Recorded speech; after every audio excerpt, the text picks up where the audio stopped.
ముఖ్యంగా మెదక్ జిల్లా ఇన్ఛార్జ్గా వ్యవహరిస్తున్నటువంటి గౌరవనీయులు సోదరమణి గౌరవ జ్యోతి పండల్ గారికి, అలాగే సిద్దిపేట జిల్లా అధ్యక్షులుగా ఉన్నటువంటి నా సోదరుడు భిక్షపతి గారికి, అలాగే నా మిత్రులందరికీ కూడా, మీకు అందరికి కూడా పేరు పేరున నమస్కారం తెలియజేస్తూ, ఇక్కడ రెండు విషయాలు ఇంకా నేనేమీ చెప్పలే. ఇంకా అంటే మిగతా పార్టీలలో అలవాటు అయిపోయిందిగా ఇట్లా కొట్టుడు. ఆ పార్టీలకు ఈ పార్టీలకు చాలా తేడా ఉంటుంది. అందులో మనం బీఫామ్ల కోసం వాళ్ళ దగ్గర పోవాలా, ఇన్నేం బీఫామ్లు మనమే తయారు చేసుకుంటాం. సో ఏంది ఈ పార్టీ, ఏంది ఈ పార్టీలో ఎందుకు చేరాలి, ఈ పార్టీ అవసరం ఇప్పుడు ఎందుకు వచ్చింది తెలంగాణ రాష్ట్రానికి? ఇప్పటిదాకా భిక్షపతి అన్న మాట్లాడుకుంటా టోల్గేట్లది ఒకటి విషయం చెప్పుకొచ్చిండు. టోల్గేట్లు మనం కట్టాలంటే ఎందుకు కట్టాలి అనేది చెప్పుకొచ్చిండు. తెలంగాణ రాష్ట్రంలో మొత్తం తెలంగాణ చుట్టూ 28 టోల్గేట్లు ఉన్నాయి. ఎన్ని?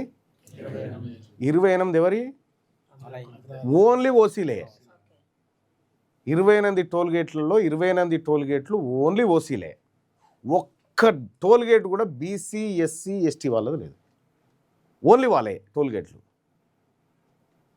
ఒకప్పుడు మనము ఊర్లలో, గ్రామాలలో దొరలు, పెత్తందారులు కనిపిస్తే చెప్పులు చేతిలో పట్టుకొని జర వంగి నడిచిపోయినట్టుగా, వాళ్ళ ఆకిళ్ళకి పోయేటప్పుడు తల దించుకొని పోయినట్టుగా ఇట్లా పోయేది. అవునా? ఇప్పుడుంది ఆ పరిస్థితి? కానీ లేదని అనకురి, రూపం మారింది. అప్పుడేమో మనము ఇట్లా వంగి వచ్చేది, ఇప్పుడు టోల్గేట్ కాడ పైసలు కట్టి వస్తున్నాం అంతే. అర్థమైందా? అప్పుడేమో వంగి వినమ్రంగా వెళ్ళిపోయేది, ఇప్పుడు టోల్గేట్ కాడ పైసలు కట్టి వస్తున్నాం అగ్రవర్ణాలకి. అవే టోల్గేట్లు. ఆ టోల్గేట్లో పనిచేసే మన పార్టీ లక్ష్యం ఒకటి. రెండోది, తెలంగాణ రాష్ట్రంలో మన పార్టీ అవసరం ఎంత ఉంది? మనము ఒక్కటి కాదు, ఇవాళ తెలంగాణ రాజ్యాధికార పార్టీ అంటే ఎవరెవరికి భయం పట్టుకుందనేది ఒకసారి మనం మాట్లాడుకోవాలి. ఫస్ట్ కాంగ్రెస్, బీజేపీ, బీఆర్ఎస్, ఈ పార్టీలకు అసలైన భయం పట్టుకుంది. ఎందుకు పట్టుకుంది అనంటే, ఆ పార్టీలు ఎవరి చేత నడపబడుతున్నాయి? కాంగ్రెస్ పార్టీ రెడ్లది, బీఆర్ఎస్ పార్టీ వెలమలది, అదేమో బ్రాహ్మణుల పార్టీ, ఇక తెలుగుదేశం ఉంటే కమ్మోళ్ళ పార్టీ. మన పార్టీ లేదు కదా, మన కాడ ఉన్న ఓట్లు కదా. ఈ వర్గాలలోంచి వాళ్ళు ఏం కోరుకుంటారంటే, ఓ సంఘం పెట్టుకున్నా పర్వాలేదు, బీసీ సంఘం అని, కానీ పార్టీ పెట్టకూడదు. పార్టీ పెట్టిన వెంటనే వాళ్ళ పతనం స్టార్ట్ అయింది అన్నట్టు. అందుకోసం ఏం చేస్తారు, మనం ఇదే మెదక్ జిల్లాలో జ్యోతి పండల్ గారు పిలిస్తే జైరాబాద్ పోయినాం. జైరాబాద్ పోయి మనం తెలంగాణ మనం పార్టీ పెట్టబోతున్నాం, పొలిటికల్ పార్టీ అని ఆడ అనౌన్స్ చేసినాం. ఆ తెల్లారి ఈడికి రాగానే ఈడ కాల్పులు కూడా జరిగినాయి, మీ అందరికీ తెలుసు కదా. నువ్వు పార్టీ పెట్టకు, ఏమన్నా పెట్టుకో, నీకేమన్నా కావన్నా, పదవి కావన్నా, మంత్రి పదవి కావన్నా, కాంట్రాక్టులు కావన్నా మేము ఇస్తాం, కానీ మీ వాళ్ళని మాత్రం ఒక్కటి చేయదు. వాళ్ళు ఎప్పుడు మా బానిసలు లెక్క బతకాలి అనేది వాళ్ళ టార్గెట్. సో దాన్ని ఛేదించి ఛేదించి ఛేదించి ఇక్కడి వరకు తీసుకొచ్చినాం. ఇవాళ 2014లో కేసీఆర్ అధికారంలోకి వచ్చినప్పుడు అసలు ప్రతిపక్షం అనేది లేకుండా పోయింది. ఎదురు ప్రశ్నించేటోడు, ఎదురు చెప్పేటోడు లేకుండా అయిపోయింది రాష్ట్రంలో. ఆ రోజు తీన్మార్ మల్లన్న ఒక్కడే ఇట్లనే పేపర్లకు దండానికి పేపర్లు కట్టి ఎవడేంది, ఏ కథ ఏంది అనేది చెప్పిన. వీడు ఒక్కడు ఏం చేస్తాడని అనుకోండు కేసీఆర్. కానీ వన్ డే చెప్పిన, నిన్ను ఆ ప్రగతి భవన్లకి ఖచ్చితంగా బయటికి తీసుకొస్తా అని చెప్పిన. డిసెంబర్ 3 రోజు బయటికి తీసుకొచ్చిన. అయితే తీన్మార్ మల్లన్న పోతున్నటువంటి ప్రయాణం నాకు ఈ పార్టీ నడుపుతున్న అధికార పార్టీకి సంబంధించినటువంటిది స్వయంగా వాళ్ళే నీకేం కావాలో చెప్పన్నారు. అంటే ఆ కుర్చీ మాదని చెప్పిన. నేను ఆ కుర్చీ మాది, అది మా వర్గాలది, నువ్వు అక్రమంగా దొంగతనంగా కూర్చున్నావు ఆ కుర్చీలో అని చెప్పిన. అది తప్ప ఏమన్నా చెప్పు అని అంటారు. మాకు అది తప్ప ఇంకొకటి లేనే లేదు, ఇక మాకు అది ఒక్కటే కావాలని చెప్పిన. మన వెబ్సైట్లో కూడా అనేకమైనటువంటి డాటా పెట్టినాం, మన మిగతా వెబ్సైట్లలో ఇవి ఉండవు. రేవంత్ రెడ్డి చెప్తాడా? ఇవాళ మొన్న జరిగిన సర్పంచ్ ఎన్నికలలో రెడ్లు నామినేషన్ ఇస్తేందుకే భయపడ్డారు. చాలా చోట్ల నామినేషన్ వేయడానికి భయపడ్డారు. పోయినసారి 2019లో సర్పంచ్ ఎన్నికల్లో ఎంతమంది రెడ్లు సర్పంచులుగా ఉన్నారంటే 28% ఉన్నారు 2019లో. వన్స్ మనం వాయిస్ రేజ్ చేసినాక ఇప్పుడు ఎంతమంది అయ్యారికైనా 12% వచ్చి పడ్డారు. బీసీలు విస్తృతంగా గెలిచిరు ఎక్కడికక్కడ. తెలంగాణ రాష్ట్రంలో జనరల్ స్థానాలంటే బీసీ గిడ నాగార్జున సాగర్ నియోజకవర్గం, జానారెడ్డి నియోజకవర్గం ఉంది. అక్కడ ఓ రెడ్డి ఆయన నామినేషన్ వేసిండు జనరల్ వచ్చిందని. బీసీలు అంతా ఏం చేస్తారు, ఎస్సీలో ఉన్నటువంటి యువకుని తీసుకొచ్చి రోడ్డు మీదకి వచ్చారు, మేము నామినేషన్ ఇస్తామని. వాడు ఇంటనే నామినేషన్ వాపస్ తీసుకొని పోయిండు. మళ్ళీ నామినేషన్ కాదు కదా, అటెంకలు కూడా పోలే. అంటే బీసీలు ఎస్సీలు అంతా ఒక్క తాటి మీదకి వచ్చినటువంటి సందర్భంలో నీ ఎవరు ఏం చేసే పరిస్థితి లేదు. ఇవాళ నేను ఆపుదామన్నా ఈ మూమెంట్ ఆగదిగా. ఎందుకంటే మొత్తం అగ్గి రాసుకున్నట్టు రాసుకుంది ఊర్ల పొంటి. ఎక్కడ చూసినా ఇదే చర్చ. మీ సోపతి మాకొద్దు రెడ్లు. ఇన్ని రోజులు ఏం చెప్పారు మనకు, మన సొమ్ము వాళ్ళు తినుకుంటా వాళ్ళు మనకు పెడుతున్నట్టు చెప్పారు. అవునా? అది తప్పు. నేను లెక్కలతో బయట పెట్టినా కదా, ఎవరి సొమ్ము ఎవడు దీన్ని బతుకుతున్నాడు రా అని చెప్పి. మనకు ఈడ ఇది ఉందా అనే నిన్నటిది బీసీది సప్లాంది నిన్న పెడితే కదా, మొన్నను నిన్న మీరు ఇచ్చినటువంటి వినతి పత్రం ఉంది కదా, నిన్ననా మొన్ననా, నిన్న మార్నింగ్ ఏమో పెట్టినట్టున్నాం మనం. అది దీంట్లో పెట్టండి ఒకసారి.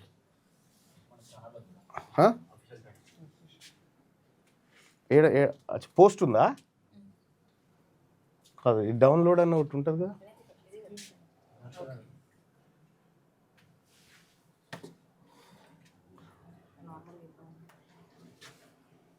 ఆంధ్రజ్యోతి ఇది నిన్నటిది, ఇవాళది ఉందా? ఉంది కదా మీ తన. అది ఎట్లా చేస్తుంది, దీనికి ఎట్లా వస్తుంది? అది ఇది చేసి వస్తుంది.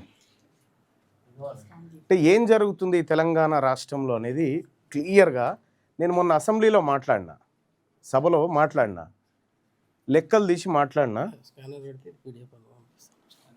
స్కానర్ ఇది ఇవ్వాలిగా, ఆ లింక్ డివైజ్ చేయాలిగా.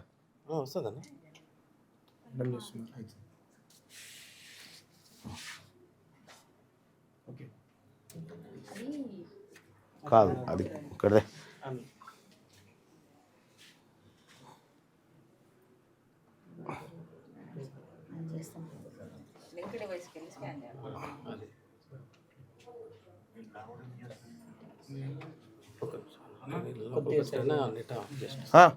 జర ఇది పెట్టు భరత్.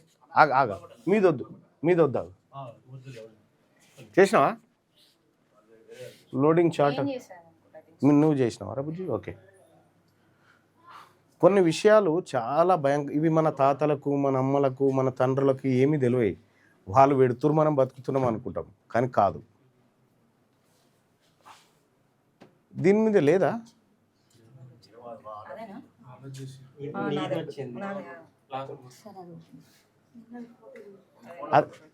ఇందులో ఉంటుంది, సిద్దిపేట జిల్లా.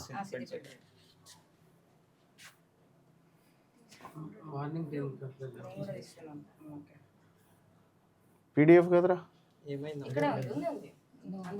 మళ్ళీ ఒకసారి ఇందులోనే పెట్టు.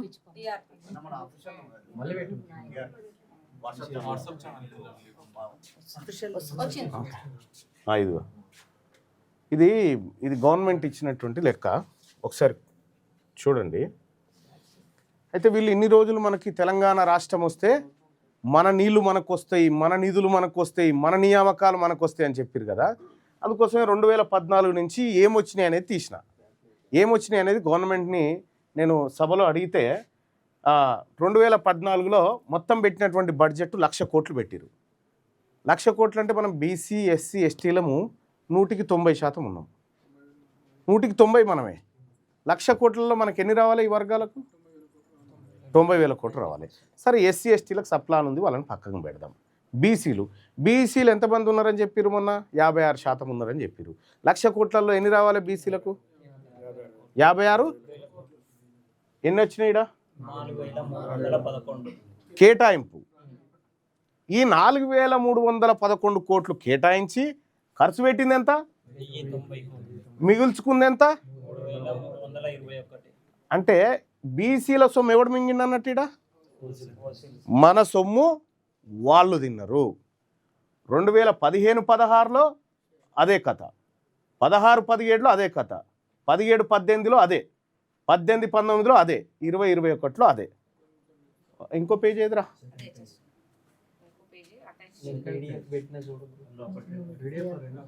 ఇప్పుడు ఎవరి సొమ్ము ఎవడు తింటున్నా అని అడిగిన మంత్రి గారు తలకాయ కిందికి వేసుకున్నాడు. అప్పుడు ఇంకా వాళ్ళకి ఎవ్వరికి కూడా అవకాశమే లేదు.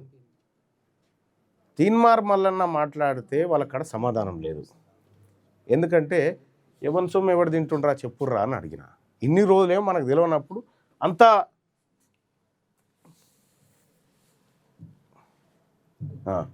ఇది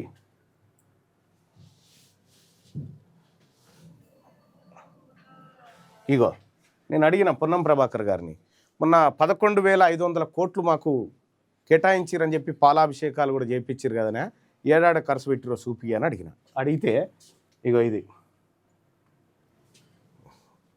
ఓకే బస్ చాలు. ఇక్కడ 11,405 కోట్లు కేటాయించినామయ్యా మేము అన్నాం.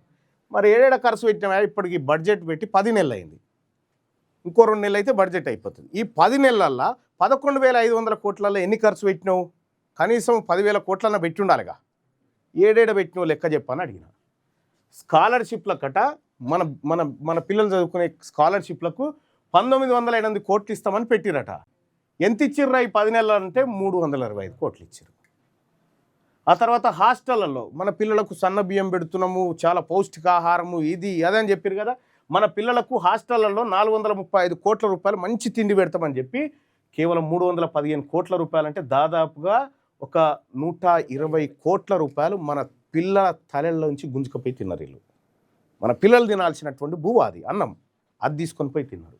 ఇక్కడ మహాత్మా జ్యోతిబా పూలే ఓవర్సీస్ స్కాలర్షిప్, ఇందులో ఏం చేసిరు, 80 కోట్ల రూపాయలు ఖర్చు పెడతామని 83 కోట్లు పెట్టిరు. ఈ 83 కోట్లు ఎవరిని ఎరికేనా?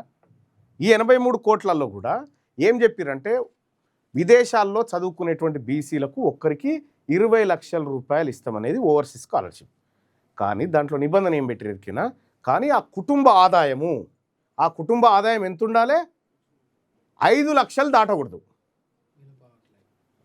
5 లక్షలు దాటకూడదు కుటుంబ ఆదాయం అని చెప్పారు. చెప్పిన తర్వాత ఏమైంది, నెక్స్ట్ ఒక ట్యాబ్ తీసుకుందాం.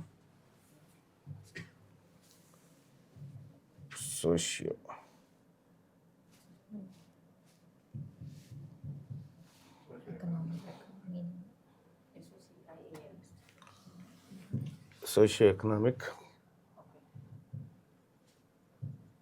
అవుట్లుక్ తెలంగాణ.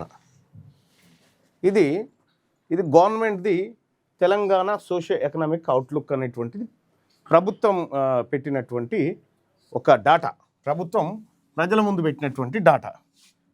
దీంట్లో ఇది ఓకే, ఇది గవర్నమెంట్ది, అసెంబ్లీలో పెట్టిరు. ఇందులో అక్కడ ఎంత అని చెప్పారు, ఆదాయం ఎంత ఉండాలని చెప్పారు, 5 లక్షలు ఉండాలని చెప్పారు. అవునా? 5 లక్షల కంటే, అంటే ఒక ఇంట్లో 4 పని చేస్తే తలా 1,25,000 సంపాదిస్తే ఏడాదికి 5 లక్షలు అవుతుంది కదా. సో ఇక్కడ మ్యాక్రో ఎకనామిక్స్ అని ఉంటుంది, ఇక్కడ ఓవర్వ్యూ రైట్. ఇక్కడ ఇది తెలంగాణకు సంబంధించినటువంటిది, గ్రామ పంచాయతీలు ఉన్నాయి, జిఎస్టీ. ఇగో ఇక్కడ చూడండి, Telangana per capita income, Telangana per capita అంటే ఒక్క తల మీద ఎంత ఇన్కమ్ ఉందో పెట్టిరు. ఒక్క తల మీద ఎంత ఇన్కమ్ ఉంది, Telangana per capita income for 2024-25 at current prices in estimated at ఎంత ఉంది ఒక్కొక్కరికి ఆదాయం? ఇంట్లో 4 అనుకో 14 లక్షలు అవుతుంది. ఎవడు ఎలిజిబుల్ అవుతాడు దీనికి? ఉన్నాడు ఎవడన్నా ఎలిజిబిలిటీ? అంటే ఇట్లా ఫేక్ పథకాలు పెడతారు అన్నట్టు మన ముంగట. ఇక చూడండి, స్టడీ సర్కిల్ అంటే మన బీసీ పిల్లలంతా వాళ్ళకు ఒక హాస్టల్ ఏర్పాటు చేస్తాం, అందులో కూర్చొని చదువుకొని ఐఏఎస్లు ఐపీఎస్లు కావాలి, దానికోసం స్టడీ సర్కిల్ ఏర్పాటు చేస్తాం, దానికోసం మంచి వాతావరణం ఏర్పాటు చేసి దానికి 50 కోట్లు ఖర్చు పెడతామని చెప్పారు.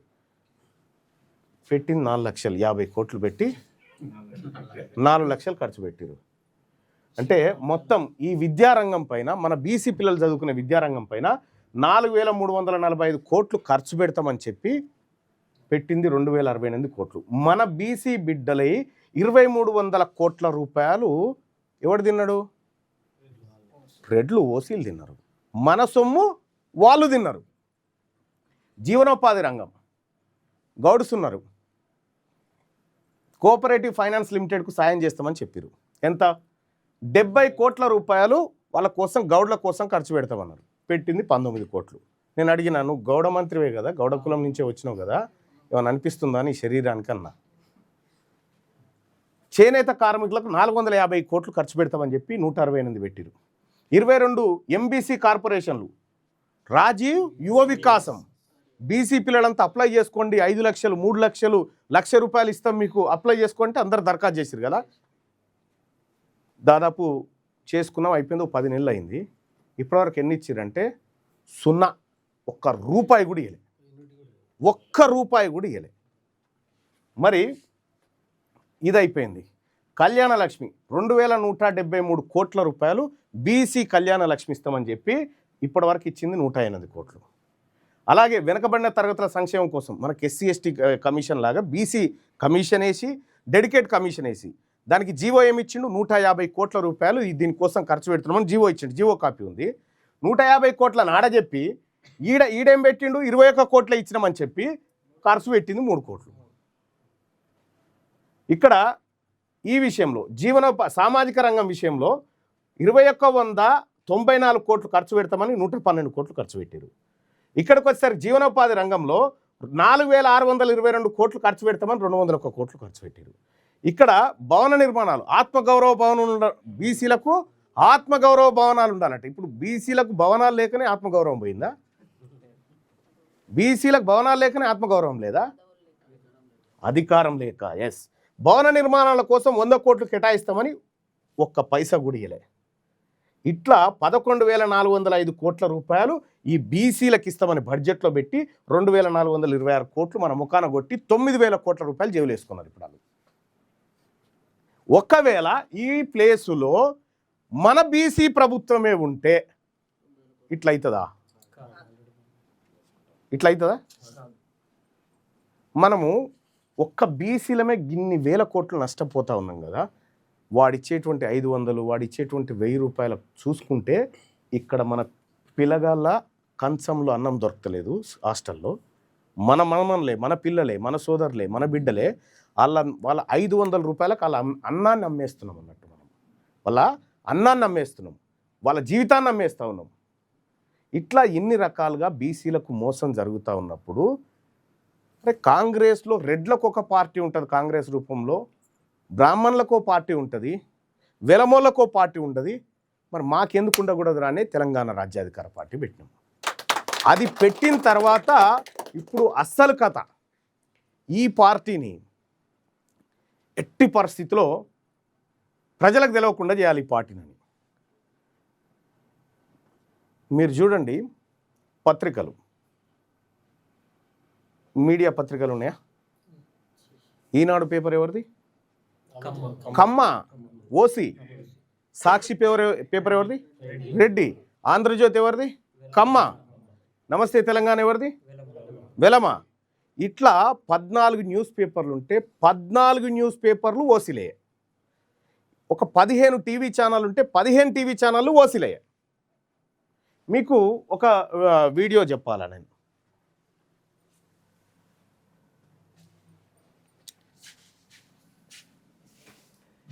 ఈ మీడియా సంస్థలు వీళ్ళ ఏమీ లేదు. మన గురించి రాసేటప్పుడు ఏం రాస్తాయి అంటే, బీసీల గురించి రాసేటప్పుడు ప్రతిరోజు ఒక మీడియా, అరే ఈ పెన్నేదయా, ప్రతిరోజు మన బీసీల గురించి, మన ఎస్సీల గురించి, ఎస్టీల గురించి పేపర్లు ఏం రాస్తాయి అనంటే హత్యలు, అత్యాచారాలు, నేరగాళ్ళు, బిచ్చగాళ్ళు, లబ్ధిదారులు, పోరాటం, ఇటువంటి పదాలు మనకు రాస్తాయి. ఈ ఓసీలకు రాసేటప్పుడేమో నిర్ణయాధికారం, విస్తృత స్థాయి సమావేశం, గొప్పవారు, ఇట్లా ఇవి రాస్తూ ఉంటాయి అన్నట్టు. అయితే ఇప్పుడు ఏం జరిగిందంటే ఇప్పుడు ఎందుకు వాళ్ళకి నిద్ర పడతలేదు? పత్రికలు వాళ్ళ చేతుల్లోనే ఉన్నాయి, టీవీలు వాళ్ళ చేతుల్లోనే ఉన్నాయి, పవర్ వాళ్ళ చేతుల్లోనే ఉంది. మరి ఎందుకు తెలంగాణ రాజ్యాధికార పార్టీ అంటే ఎందుకు భయం అవుతుంది ఇప్పుడు అని అంటే, మీరు చూడండి పండజీ కొంచెం వచ్చారండి. మీడియా, ఈ మీడియా ఉంది కదా, మొత్తం టీవీలు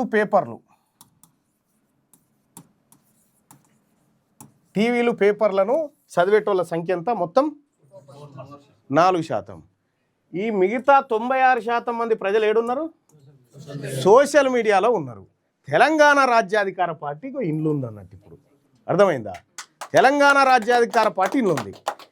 ఇందులో కేవలం upper caste media, upper caste లీడర్లు ఉంటుంది. కాబట్టి ఇప్పుడు వాళ్ళకి భయం. ఎందుకు భయం అని అంటే, వీళ్ళ చేతికి ఒక ఆయుధం వచ్చింది, ఈ ఆయుధం వాళ్ళకి పవర్ ఇస్తుంది అని ఇప్పుడు ఏం చేస్తున్నారు? ఈ సోషల్ మీడియాలో కూడా ఇప్పుడు TV9లో వార్త వేసి ఆ వార్త తెచ్చి మళ్ళీ యూట్యూబ్లో పెట్టుకుంటేనే వార్త అవుతుంది ఇప్పుడు ఆయనకు. కానీ మనం డైరెక్ట్గా, మన దగ్గర యూట్యూబ్ ఉంది, మన దగ్గర ఫేస్బుక్ ఉంది, మన దగ్గర ట్విట్టర్ ఉంది, మన కాడ ఇన్స్టా ఉంది, అన్నీ ఉన్నాయి మన కాడ, అన్నీ ఉన్నాయి. ఇప్పుడు మన భావజాలం వస్తూ ఉంది. ఇప్పుడు ఫస్ట్ టైం మన బీసీల భావజాలం స్టార్ట్ అయింది సోషల్ మీడియాలో. ఇప్పుడు బీసీలను ఎవడేమంటే కరుస్తురు వాని మీద పడి, జర చేపట్ల వాడు ఎవడైనా సరే వాడిని బూరు బీకేస్తురు. ఆ పరిస్థితి ఎందుకు వచ్చింది? ఈ లెక్కలు రేవంత్ రెడ్డి వచ్చి చెప్తాడా? ఇవన్నీ కిషన్ రెడ్డి చెప్తాడా? మనమే చెప్పుకోవాలా. ఈ లెక్కలు నువ్వు దాచిపెట్టు మల్లన్నా నీకు మంత్రి పదవి ఇస్తామన్నారు. నీకు మంత్రి పదవి కావన్నా బీసీలు అంటే నా బీసీలే కావాలని వచ్చిన. దానికోసం వచ్చిడమే. ఇక్కడ మనం అందరం చచ్చిపోతాం ఎప్పుడో ఒకరోజు. ఇవాళ కాకపోతే రేపు ఎల్లుండి చచ్చిపోతాం. రేపు చనిపోయేదానికోసం ఇవాళ భయపడేంది? రేపు చనిపోయే సావు కోసం ఇవాళ నుంచి కాశీలో చేయబోయే దొంగతనానికి కాళహస్తి నుంచే వంగొంగిపోయినట్టుగా నువ్వు ఎట్లయినా చనిపోతావు. కానీ ఎందుకు చచ్చినావు అనేది ఒక లెక్క ఉండాలి. నువ్వు ఎందుకు చచ్చిపోయినావు అనేది ఒక లెక్క ఉండాలి. చాలా ఉంటాయి. మనం అటాడు పోతూ ఉంటే ఓ పంది మోరులో చనిపోయి ఉంటుంది, ఓ కుక్క అట్లా రోడ్డు మీద పడిపోయి చనిపోయి ఉంటుంది. మనం ఏం చేయకుండా చచ్చిపోతే గంతే. ఏమన్నా చేసే చనిపోవాలి మన జాతుల కోసము. మన జాతుల కోసము జ్యోతిబా పూలే గారు, ఆ తర్వాత సావిత్రిబాయి పూలే గారు వాళ్ళ జీవితం మొత్తం, వాళ్ళు పిల్లల కంటే పిల్లల మీద ప్రేమ ఎక్కువవుతుందని ఆకుపసరం మింగి పిల్లలు కాకుండా సమాజంలో అనేక మంది ఆడబిడ్డలకు చదువు చెప్పినటువంటి గొప్ప మహిళ ఆమె సావిత్రిబాయి పూలే. మరి ఆమె ఎప్పుడు 1800 సంవత్సరంలో ఉంది ఆ ఫ్యామిలీ. వాళ్ళు చనిపోయి కొన్ని వందల సంవత్సరాలు అయింది. మరి ఇవాళ ఎందుకు యాద్ చేసుకుంటున్నాం వాళ్ళ గురించి? అంబేద్కర్ చనిపోయి కూడా 60 ఏళ్ళ దగ్గరికి వచ్చింది కదా, ఇవాళ ఎందుకు మాట్లాడుకుంటున్నాం వాళ్ళ గురించి? ఛత్రపతి శివాజీ ఉన్నాడు కదా, మన బీసీ బిడ్డే కదా, ఎందుకు మాట్లాడుకుంటున్నాం ఇవాళ? వాళ్ళు అట్లా చనిపోలే, వాళ్ళ సావుకు అర్థం ఉంది. రేపు మనం కూడా చనిపోతే మన చావుకు అర్థం కావాలి. ఆ అర్థం ఈ యుద్ధంలోనే దొరుకుతుంది.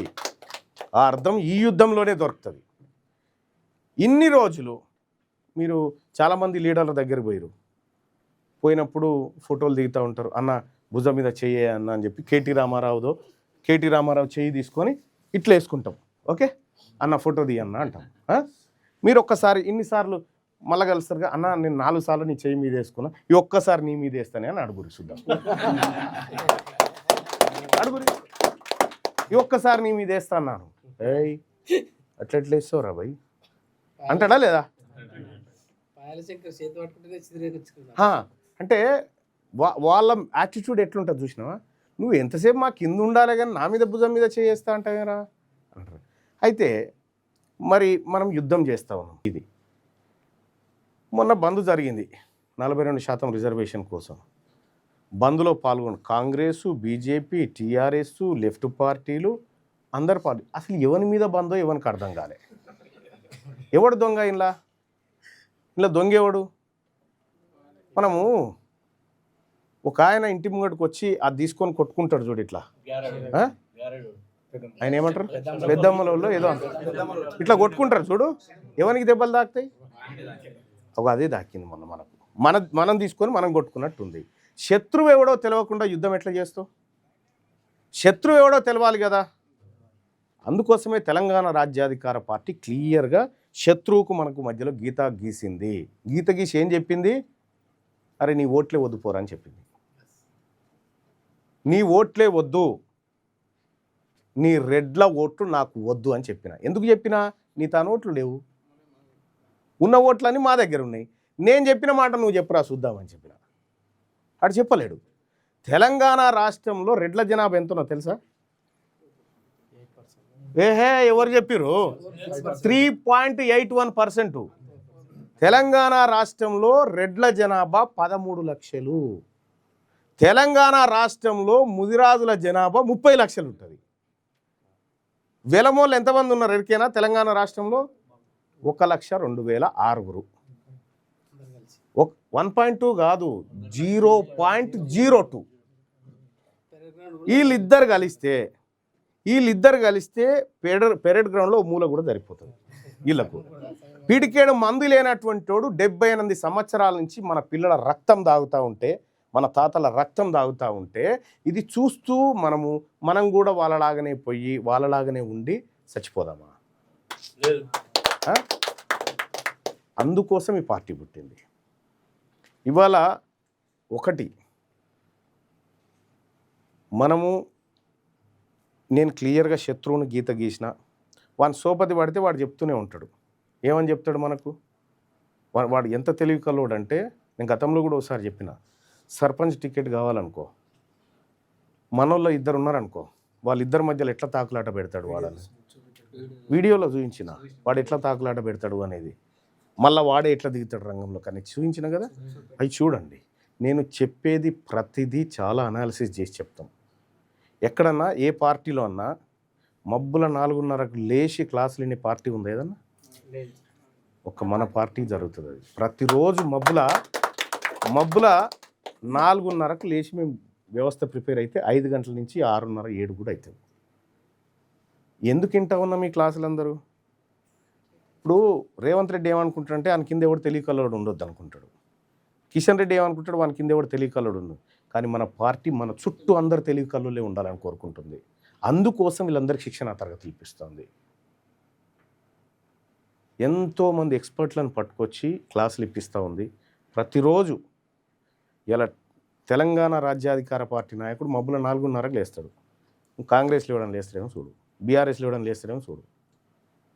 వాళ్ళదేమో వ్యక్తి పూజతో కూడుకున్నటువంటి రాజకీయం, మనదేమో సమాజ ప్రేమతో కూడుకున్నటువంటి రాజకీయం. ఆ పార్టీలకు మనకు ఉన్నటువంటి తేడా.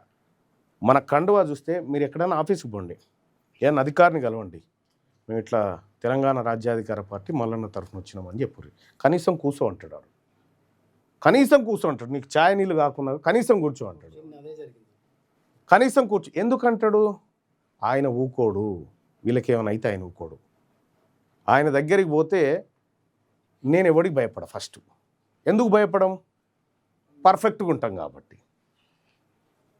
అవతల ఆయన మంత్రి, ముఖ్యమంత్రి, ఇంకోడా డోంట్ కేర్. అవతల ఎవడని ఉండని, యువతల నా వాళ్ళు ఉన్నారనేదే లెక్క. మీకు కోడి కథ చెప్తుంటా, మీకు అందరికి అర్థమై ఉంటుంది. కోడి ఏం చేస్తుంది? రెడ్డి గారు కోడి పెంచుకుంటే ఏమవుతుందని చెప్పినా కదా, మళ్ళీ చెప్తాయినండి. ఒక కోడి, రేవంత్ రెడ్డి అంటోడు ఏం చేసిందంటే ఒక కోడిని పెంచుకుంటే 20 గుడ్లు పెట్టింది. దాన్ని పొదిగేసిన తర్వాత 20 పిల్లలు చేసింది. మీకు మళ్ళీ రిజిస్టర్ కావాలని చెప్తా ఉన్నా. 20 పిల్లలు చేసింది. ఇప్పుడు రేవంత్ రెడ్డి ఏం చేసిండు? కోడిని పిల్లల్ని తీసుకుపోయి ఇంట్లో గచ్చులు వేసి సన్నటి నూకలు పోసి నీళ్ళది అది పెట్టిండు తాగడానికి. మంచిగా కోడి పిల్లలు ఆడుతూ పాడుతూ ఆ సన్న నూకలు బుక్కుంటా నీళ్ళు తాగుకుంటా ఎగురుతూ ఉన్నాయి. కరెక్ట్ 2-3 రోజులకు ఆ తల్లి ఏం చేసింది? ఆ గచ్చులకని బయటికి దుంకింది. ఈ పిల్లలు దాన్ని ఎక్కిరిస్తూ ఉన్నాయి. ఏమని? ఎందుకు పోతున్నావు, ఏడికి పోతున్నావు, నీకు పనిపాటు లేదా అమ్మ? మంచి నూకలు పోసిండు, నీళ్ళు పోసిండు, ఎంత బాగున్నాయి, నేను ఈయనే తినాలి, ఈయనే ఉండాలి అని చెప్పిండు. ఆ తర్వాత మీకు తెలియదు బిడ్డ, వాడు ఇప్పుడు పోసిండు, తర్వాత కోసిండు, ఇప్పుడు పోస్తాడు, తర్వాత కోస్తాడు మనల్ని. జాగ్రత్త బిడ్డ, వీడు మన శత్రువు అని చెప్తుంది. ఆడికేని మెల్లగా గడప కాడికి తీసుకుపోతుంది కోడి పిల్లల్ని. తీసుకుపోయి ఆ తల్లి ఫస్ట్ గడప ఎక్కి మళ్ళీ దుంకుతూ ఉంటుంది. మీరు చూడండి, ఇదే జరుగుతుంది. పిల్లలకు నేర్పిస్తుంది ఇట్లా ఎక్కి దుంకాలని, పిల్లలకు, కోడి పిల్లలకు. దుంకిన తర్వాత మెల్ల ఒకసారి గడప అవతల దుంకుతుంది. పిల్లలన్నీ కటకట దుంకి పోతాయి. అది దుంకి దూరం పోదు, మళ్ళా అరుగు పొంటే తిరుగుతుంటుంది. ఇక కోడి అరుగు పొంటే అలికిందేమని ఉంటే కాళ్ళతో గీకుతూ ఉంటుంది. చిన్న చిన్న పురుగులు ఉంటే కొట్టి పిల్లల ముంగట వేస్తూ ఉంటుంది. వేస్తుంటే అప్పుడు పిల్లలు అంటే మంచిగా లోపల రెడ్డి గారు నూకలు పోసి కడుపుల సల్ల కదలకుంటా అన్నీ నీళ్ళు తాగాడు ఉండక, నీకు పని లేదమ్మా, మమ్మల్ని ఇట్లా రోడ్ల మీద తీసుకొచ్చినావు, రోడ్ల మీద తీసుకొచ్చి ఇంత బాధ పెడుతున్నావు మమ్మల్ని అనగానే, మీకు తెలియదు బిడ్డ అని చెప్తుంది. అంతల్నే ఒక కుక్కూరుకు వస్తుంది. కుక్క పిల్లల దగ్గర రాగానే ఈ తల్లి ఏం చేస్తుంది, ఆ కుక్క మీదకి దాడికి పోతుంది, పొడుస్తాను, కుక్క వారిపోతుంది. ఎవడమ్మా వీడు అట్లా చేసినావంటే, వాడు పట్టిడో పిరికోడు, వాడిని ఇట్లా గెదిమితే పోతాడని చెప్తుంది. తర్వాత పిల్లి రాగానే ఏం చేస్తుంది, కోడి తన పిల్లల్ని రెక్కల కిందికి తీసుకుంటుంది. తీసుకొని కుక్కో అనగానే తల్లి రెక్కల కిందికి వస్తాయి. అమ్మ వాడు వస్తే, వాడు గంత పెద్దోడు వస్తే వాడిని తనుకుంటుంటే చిన్నోనికి భయపడుతున్నాం ఏందమ్మంటే, వీడు చాలా ప్రమాదకరం బిడ్డ, వీడు మిమ్మల్ని ఎత్తుకపోతాడని చెప్తుంది. మళ్ళా 2 రోజులకి ఏం చేస్తుంది, మళ్ళా మెల్లగా వాకిట్లకు పోతుంది. వాకిట్లకు పోగానే పైకి వెళ్ళి గద్ద చూస్తుంది. గద్ద చూడగానే మళ్ళీ కుక్కో అనగానే పిల్లలందరినీ దగ్గరికి తెచ్చుకొని గద్దకు దొరకకుండా చేస్తుంది. వాడేవాడమ్మా అని అడుగుతుంది. అంటే వాడు మీదికేం చూసే శత్రువు వాడు, వాడిని కంట్లో పడితే మీరు కథమే అవుతారని చెప్తుంది. తర్వాత కొన్ని రోజులకు మెల్లగా పెంట దగ్గర దొలుకొని పోతుంది. పెంట దగ్గర దొలుకొని పోయి పెంట దొవుతుంది. తల్లి దొవుతుంటే ఈ పిల్లలు ఏరుకొని బుక్తుంటాయి. అప్పుడంటే ఈ పిల్లలు, అమ్మ ఇంట్లో గచ్చుకాడికి కుక్క రాకపోవు, పిల్లి రాకపోవు, గద్ద రాకపోవు, మేము ఆడ తిని మంచిగా అన్నే ఉందాం కదా, ఎందుకు ఇట్లా చేస్తున్నావమ్మా, నువ్వు మారిపోయినావమ్మా, మొత్తం మమ్మల్ని కష్టపెడుతుందిగా నువ్వు ఇట్లా తయారైనావు అని ఆ తల్లితో చెప్తాయి. మీకు తెలియదు బిడ్డ అని చెప్తుంది. మళ్ళొక్క 2 రోజులైనాక ఏమైంది, ఇది పెంటకాడికి దొలకపోతుంది, కానీ తవ్వుతలేదు ముందట్లెక్క తల్లి, మీరు దవ్వుకోరని చెప్తుంది. మా అమ్మ మొత్తం మమ్మల్ని మర్మాన తల్లి లెక్క చేసేసింది, మనల్ని పట్టించుకుంటలేదు, ఇంత అన్యాయమా, ఈమె కంటే ఆ రెడ్డి గారే నయం, ఈ రెడ్డి గారే నయం, మేము రెడ్డి గారి దగ్గరే ఉంటామని వాళ్ళకేనో 10 పిల్లలు వెళ్ళిపోయినాయి. రాగానే వచ్చిరా బిడ్డ రారి. అయితే ఆడ ఏం చేస్తాడంటే, వాళ్ళకైనా 5 పిల్లలు జానారెడ్డి అసంటోడు ఇంటికి పోతే 5 వస్తాడు, ఇక 5 మిగులుతాయి. ఆ 5 భయపడి మళ్ళీ తల్లి దగ్గరకు వస్తాయి. తల్లి దగ్గరకు రాగానే ఏమైంది బిడ్డ ఊరికి వచ్చినావు ఇట్లా అంటే, వాడు గోచేసిండు 5 వీటిని అని చెప్తాడు. ఆడు గోచేసిండు, అందుకే బిడ్డ ఈ భూమి మీద నువ్వు బతకడం కోసం నీ శత్రువు ఎవడో చూపించుకుంటూ వచ్చిన నీ జీవితంలో కరెక్ట్గా 56 రోజులకు ఆ తల్లి తంతది పిల్లల్ని, దూరం కొడుతూ ఉంటుంది. ఎందుకంటే మీ కాళ్ళ మీద మీరు బతకాలని చెప్తూ ఉంటుంది. తెలంగాణ రాజ్యాధికార పార్టీ కూడా మిమ్మల్ని అదే విధంగా ట్రైనింగ్ చేస్తూ ఇక తీసుకొస్తూ ఉంది. మీరు ఎట్లా కాళ్ళ మీద బతకాలి, ఎట్లా ఈ సమాజాన్ని గెలవాలనేటువంటిది తెలంగాణ రాజ్యాధికార పార్టీ చేస్తున్న పని ఇది. తాత్కాలికంగా నీకు రాజీవ్ యువ వికాసం ఇస్తాను నూకలు చల్లుతుండు రేవంత్ రెడ్డి, నూకలు చల్లుతూ ఉండు, మీకేమనిపిస్తుంది, గంత మంచిగా ఇచ్చేటోని ఎట్లా అనుకుంటామా అనుకుంటున్నాము గంతే. కాబట్టి తెలంగాణ రాజ్యాధికార పార్టీ నీకు ఆత్మగౌరవాన్ని ఇస్తుంది, నీకు అధికారాన్ని ఇస్తుంది, నీకు వాటాని ఇస్తుంది. అన్నిటికీ మించి ఆత్మగౌరవం చాలా ఇంపార్టెంట్. 1000 రూపాయలు ఇస్తే ఒక రెడ్డిలో ఓటు కొనుక్కరాపోరు చూద్దాం. ఆయన దగ్గర మేము ఓటు అమ్ముకుంటామరా, నువ్వేం మనిషివిరా అని అంటారు. మన వాళ్ళు 500 రూపాయలకే ఇచ్చేస్తారు. తీసుకపో, ఓటైనా ఇంకా కారెట్ కూడా తీసుకొని పో అని చెప్తారు మన వాళ్ళు. అర్థమైందా? ఆత్మగౌరవం అనేది అక్కడ ఉంటుంది. ఆ ఓటుకు ఈ ఓటుకు సమాన విలువ ఉంటుంది. ఇవాళ మనం అందరం మారినాం, బీసీలమంతా ఒక తాటి మీదకి వచ్చినాం, మన సోదర కులాలైనటువంటి ఎస్సీ ఎస్టీలను కలుపుకొని ముందుకు పోతా ఉన్నాం. ఇది అత్యంత ప్రమాదకరంగా భావించి ఇప్పుడు ఏంది, మీడియాలో తెలంగాణ రాజ్యాధికార పార్టీ వార్తలు రావద్దని వాడు 50 కోట్లు ఖర్చు పెట్టి రావద్దని నేనే చెప్పిన, అరే నా వార్తలు నీ దాంట్లో వస్తే తంతా అని చెప్పిన.